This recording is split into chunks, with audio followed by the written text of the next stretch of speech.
تحساس حموشته شحنشة عتميتن 45 بأكب ببررة 10 هزفلتا TBM Avenger Torpedo Bombers عينتن حموشتني حيل بحر أمريكا نفرتوج أبناي لممد برران كلوا دهيات فين تسورة اتن بتقلال 14 بايلوتات زنبرون كابوت هدراو معرفو نفرتي فورت لاودردال فلوريدا استبقسا بليتنال تشارلز تايلر استمرحا نفرتي قدمي كاب عين رادارن فتصم مسوارن ناي كومباس بلشتن تكنيكاو صقماتن كم زغاطمن بروبص منفس ملختي سديدن نيرنين انتخونه يترفدو تنفرتن بايلوتاتن ولاون سبربار يخون ترف مرف حصاوين كيترخبنين تشريبن نسو خي اكل جن نتنفرت ختدلن نتوم بايلوتات كتدحنن استلاخت ب13 ابالات زقمت PBB مارينرز عينتا عباي نفاريت نابتي مودعتا زبررالو مازن مسامرحت ኣብ ውሽጢ ሓፂር ግዜ ንሳውን ምስ ኩሎም ኣባላታ ዳህያት ፊያ ሃጠመት በቃ ወለድቶም ከም ጨው ዝሓቀቁ ፓይሎታት ብግቡእ ሓመድ ድበ ንኸልብስዎም ሬሳ ደቆም ዘይረኸብሉ ሚኒስትሪ ምክልኻል ኣሜሪካ ጠንቂ እኳ ንኸጽንዕ ኣሰር ነፈርቱን ወተሃደራቱን ዝሰኣነሉ ንምልእቲ ሃገር ኣሜሪካ ዘሰንበደን ዘረዓደን ፍጻመ እቲ እተን ነፈርቲ ዝተሰወራሉ ቦታ زلومي ببيرمودا تريانجل زصواع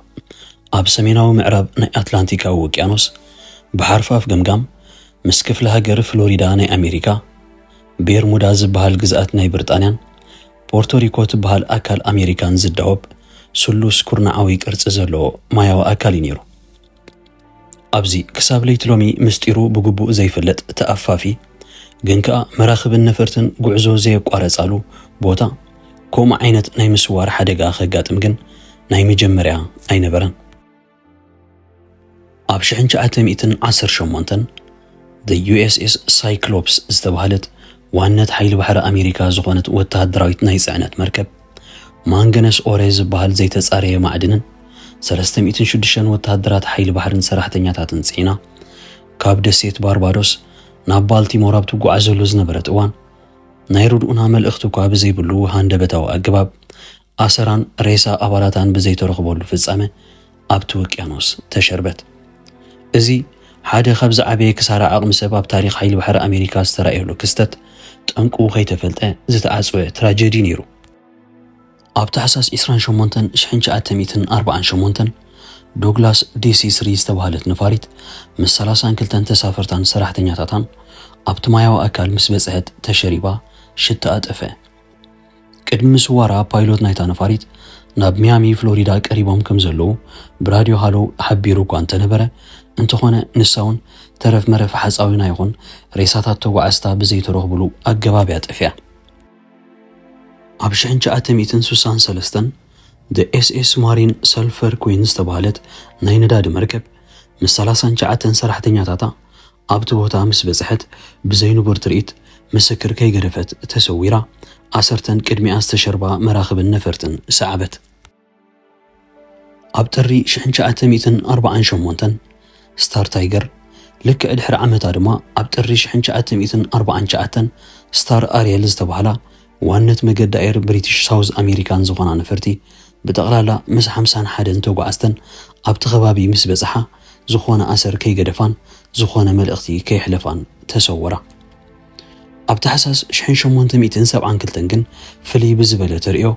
ማሪ ቸለስተ ትበሃል መርከብ ኣብ ቤርሙዳ ትሪያንግል ከይረሓቐት ከተንሳፈፈያ ተረኺባ እቲ ኣዝዩ ዘገርም ክፋሉ እታ መርከብ ምስ ሙሉእ ጽዕነታን ቀለብ ኣባላታን ከይተተንከፈ የግዳስ ኣሰር ናይቶም ኣብ ውሽጣ ዝነበሩ ሰባት ዘይብለያ በይና ከተንሳፈፍ ተረኺባ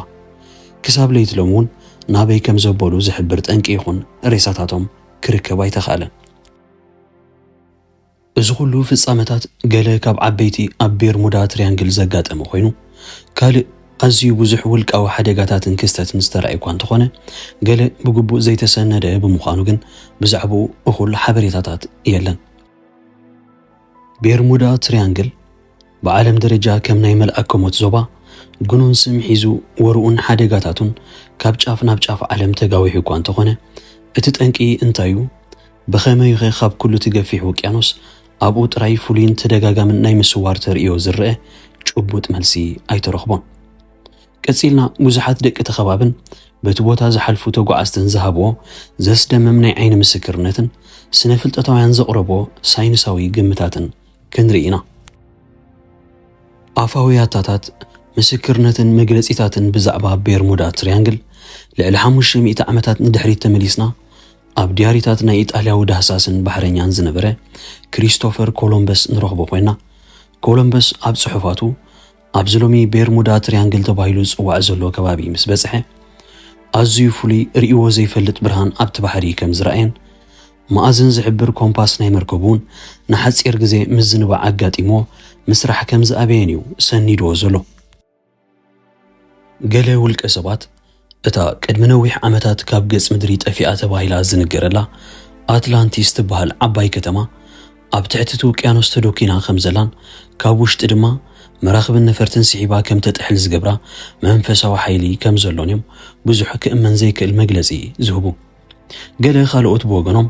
ኣሊየንስ ወይ እቶም ዘይምድራውያን ፍጡራት ኣብዚ ምድሪ ዝዕስክሩሉን ዝወርዱሉን ቦታ ስለ ዝኾኑ እዩ እዚ ምስጢራዊ ሓደጋታት ዝፍጸም ዘሎን ኣሊየንስ እዮም ድማ ነፈርትን መራኽብን ካብቲ ቦታ ዝጨውዩ ዘለውን ክብሉ እዮም ናታቶም ቲዮሪ ዘቕርቡ።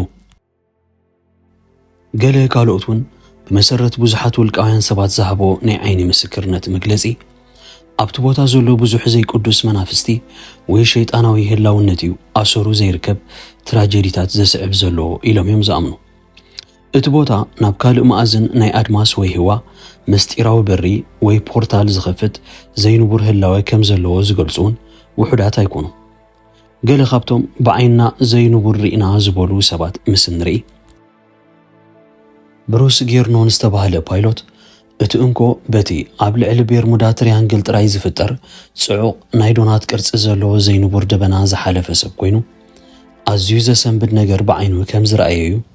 ኣብታ ቤርሙዳ ትሪያንግል ሰርቫይቨር ትብል መጽሓፉ ኣስፊሮ ዘሎ። ኣን ሞበርሊ፣ ኤልያኖር ጆርዳይን፣ ቻርልስ ሊንድበርን ዝተባህሉ ሰባት ልክዕ ኣብ ቤርሙዳ ትሪያንግል ምስ በጽሑ ገለ ዘበናት ንድሕሪት ተመሊሶም ኣብዛ ዓለም ዘጋጠመ ፍጻመታት ብዓይኖም ክርእዩ ከም ዝበቕዑ እዮም ምስክርነቶም ሂቦም። ካልኦት ብዙሓት ውልቃውያን ሰባትን ገፈፍቲ ዓሳን እውን ካብ ሰማይ ፍሉይ ብርሃን ተፈጢሩ ናብ ቤርሙዳ ትሪያንግል ጥራይ ከንጸባርቕ ከም ዝረኣዩን ገለውን እቲ ውቅያኖስ ሃንደበት ዓቢ ሃውጋፍ ፈጢሩ ማይቲ ቦታ ንውሽጢ ጥራይ ኮሊሉ ክኣቱ ከም ዝተዓዘቡን እዮም ዘረጋግጹ። በዚ ኮይኑ በቲ ግን እቶም ቀንዲ ኣብ ቤርሙዳ ትሪያንግል ዘጋጠመ ፍጻመ ብዓይኖም ዝረኣዩ ሰባት ኣብቲ ቦታ ምስ ነፈርቶምን መራኽቦምን ዝተሰወሩ ብምዃኖም እቲ ቀንዲ ንጹር ምስክርነትን መግለጽን ናይ ሰባት ክርከብ ኣይተኻለን። ስነ ፍልጠታውያን ብወገኖም ኣብ ሰረቲ ውቅያኖስ መጠኑ ዝሓለፎ ሜታን ዝበሃል ጋዝ ተዓቢጡ ክህሉ ከም ዝኽእልን ብሰንኩ እውን ጸቕጢ ማይ ናይቲ ውቅያኖስ ቀኒሱ መራኽብ ከም ዝጥሕላን ግምቶም ክህቡን ከለዉ ብተወሳኺ እውን ቤርሙዳ ትሪያንግል ሃንደበታዊ ማዕበላትን ናይ ውሽጢ ባሕሪ ካረንትን ዝኽሰተሉ ቦታ ብምዃኑ ዘይንቡር ምቅያር ኩነታት ኣየር ኣጋጢሙ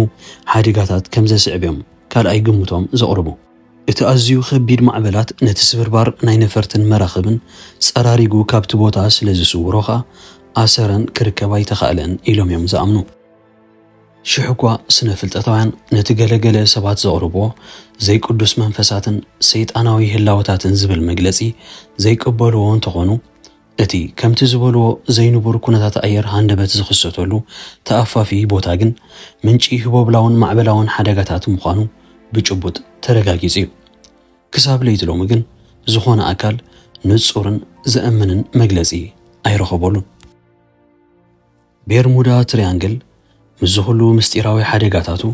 ክሳብ ለይቲ ሎሚ መራኽብን ነፈርትን ብጻቂ ዝመላለሳሉ ቦታ ኮይኑ ይቕጽል ኣሎ። ሳላ ዘመናዊ ቴክኖሎጂ ናይ ራዳር ጂፒኤስን ናይ ሳተላይት ርክባትን ግን ብዙሓት ነዚ ቦታ ተኣልዮምሉ ክሓልፉ ስለ ዝመርፁ ኣብኡ ዘጋጥም ሓደጋን ምስዋርን ኣዝዩ ቀኒሱ። ኣብ ዝሓለፈ 100 ዓመታት